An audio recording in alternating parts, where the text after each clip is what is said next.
It's interesting, like a lot of the things you're talking about are based in kind of like the economic success of China over the last 30 years, right?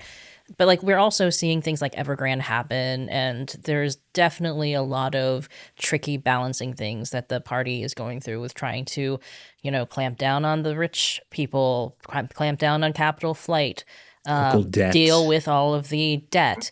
Like if there is some kind of economic event in China that spirals out of control. I think a lot of people think that it couldn't happen because the party has just so much control over the economy. They can just take care of everything. Right? And so far, they basically have. Yeah. But like, could there be an economic event that would then basically like wake people up in the West, like wake up these multinational companies, wake up these financial institutions that are like, oh, wait, maybe we shouldn't keep pumping money into this?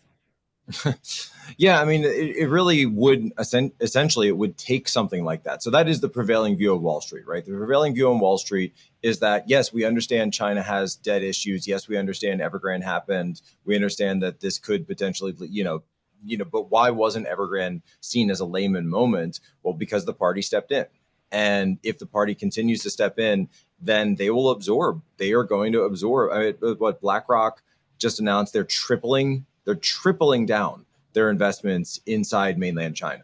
Right around the same time, late last year, when Evergrande was coming into the news. And so I think BlackRock and Larry Fink coming out and saying that they were going to triple their mainland China portfolio, as well as being given access as one of the only hedge funds that's able to operate in China, at least Western hedge funds that's able to operate there. Huge news on the economic front. That being said, I talk to traders a lot. I don't, want to hold myself out as as an economic expert, but I've got people telling me that the bubbles that we see today in housing, the bubbles that we see in crypto, the bubbles that we see across, a lot of these major tech sectors, Tesla, Amazon, SpaceX, et cetera, that they really feel, because they've seen such, I know I'm going to screw this up, parabolic rises and multiple parabolic rises, one after another. So these huge steep spikes, that you could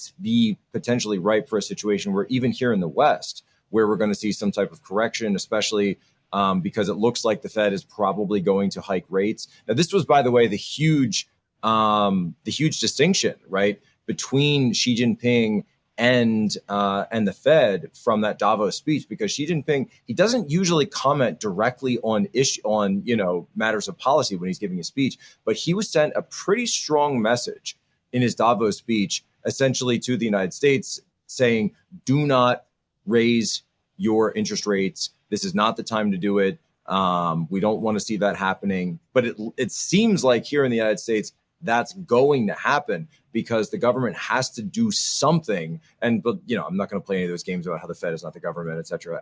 I know, obviously, it is private, that they have to do something about inflation because it's going out of control. And the administration is in the tank, approval rating wise, because of inflation. So those rates are going to go up. But what kind of cascading effect does that eventually have, not only on U.S. stocks, but as you say, on the CCP as well? And so that will be interesting to see. And that's a story that I'm absolutely tracking. I find fascinating. But at the same time, I just remember I've heard this so many times now, right? You've heard it for 20 years that this is going to happen, and it just hasn't panned out yet. Well, I think what's interesting about that view on Wall Street and a lot of places now is that it seems like people have abandoned the idea that, the free market is the best economic system. Like they look at China and think, oh, total state control, that is the best thing. That's going to be able to handle any challenge, which seems crazy to me because we have a history of communist regimes and greater state control over the economy, and it doesn't ever work out well. Well, no, I'm in favor of state control as long as... My family's Polish. We can tell you all about that. Oh, yeah, right. So right there. So why have people because China's not communist, Chris.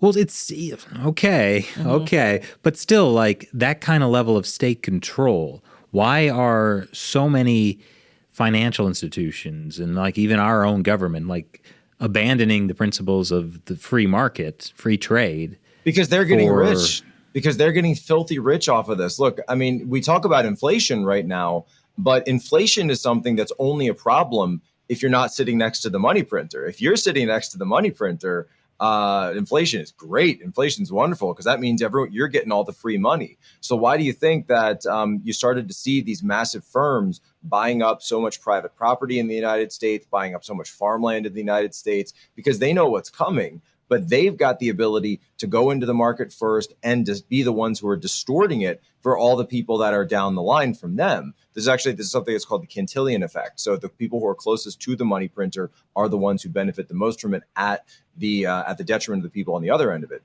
Cantillons, that was the enemy in Star Trek, right? I think that was the Cardassians.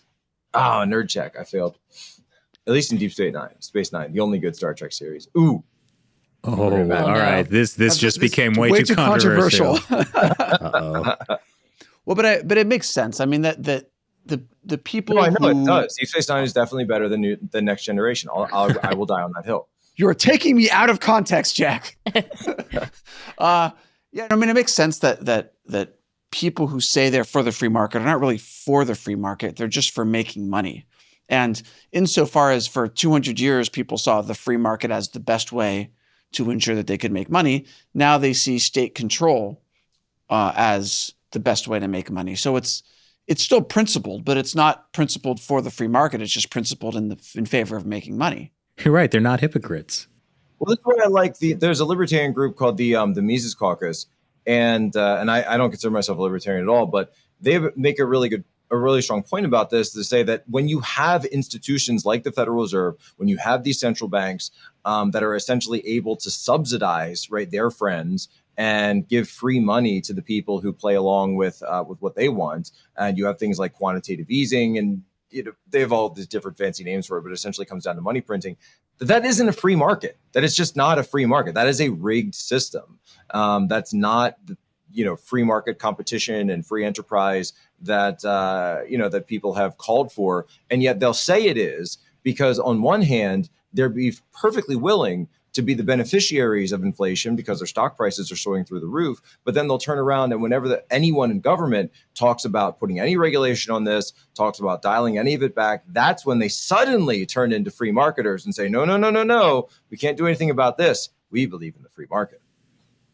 That's kind of a good example of why the whole left-right political divide is kind of illusory. It's really just oligarchs using these two different kind of arguments to force whatever they want. It's up down. It's not left right. It's up down.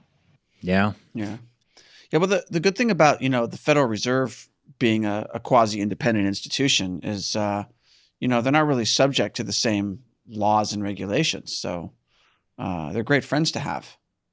Which is why it's set up that way, precisely.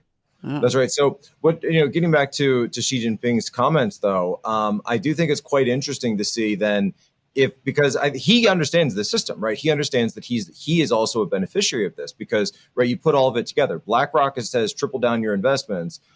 So these guys are getting this money at completely, it's essentially, a negative interest rate because of inflation. So it's almost like getting free money when you're getting it at the top like that. And where are they dumping it? They're dumping it in China. So because they're getting that level of foreign direct investment from the United States, then China's allowed to just grow and grow and grow, and their debt becomes less of a problem for them because they're able to leverage themselves out of it.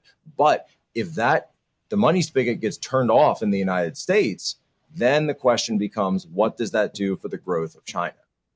And that, I think, is why you saw that he specifically addressed it at Davos in his speech. So the only way to stop the Chinese Communist Party is to destroy our own economy. Or just, get inflation under control. Look, and I think you just got to bite the bullet at some point. I think you really just have to bite the bullet. I mean, look, I think NFTs are cool and all, and I think crypto is a great thing long term. But at the same time, because there's so much funny money floating around in the system, in addition to all the stimulus checks that have gone out there, that has also created more funny money in the system, that it's creating these massive bubbles. And because it's creating these massive bubbles, then you're eventually going to have pressure on bubbles pop. That's basically as simple as that. Bubbles end up popping. You're going to have pressure on the ceiling of that. And so were that to happen, right? If you have this unconstrained growth, then you're going to get situations where look, my wife was born in the Soviet Union, and she'll tell stories.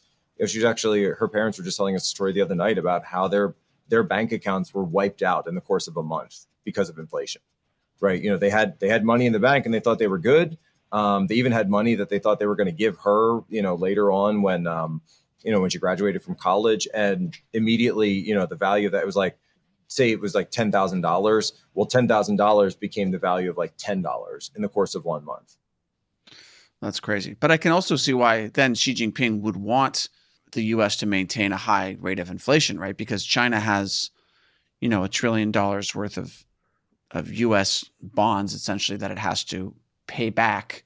And it's much easier to pay those back if they're not worth as much.